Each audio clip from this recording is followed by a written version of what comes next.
गंगामाई पाहुणी आली, राहून गेली शेतात. होतं नव्हतं सगळं नेलं, मोडून पडला संसार, तरी मोडला नाही कणा. पाठीवरती हात ठेवूनी फक्त लढ म्हणा, फक्त लढ म्हणा. तर मंडळी हे पहा, ह्या अशा पाण्यामध्ये एवढ्या पूर परिस्थितीमध्ये जनावरांना चारा तर नेणं गरजेचंच आहे ना. जनावरांना उपाशी थोडंच ठेवता येतं. तर हे पहा, हे असं पाणी येऊ राहिलं आणि या अशा पाण्यामध्ये गिन्नी तोडावी लागते बा. आता आजच्या दिवस भागेल, पण नंतर काय करावं जर एवढं पाणी राहिलं परत तर.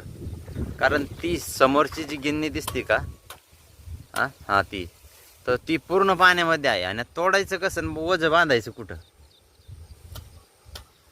आता इथं सध्या थोडं कमी पाणी आहे म्हणून इथं टाकलंय, पण आणखी पाणी वरती आल्यावर चारा बांधायचं कसं. आणि एवढाच चारा आहे जनावरांसाठी. नंतर हे इकडं कपाशी दिसती, पण नंतर कपाशी थोडीच घालता येते. आता ही वरची कपाशी जी आहे त्या कपाशीत पाणी नाही आहे, पण बोंड सगळे सडलेत. म्हणजे दुहेरी नुकसान आहे. पाहणाऱ्याला वाटेल कपाशी एकदम भारी दिसती, पण बोंड सडल्यामुळं उत्पन्न तिथंही नाही निघत.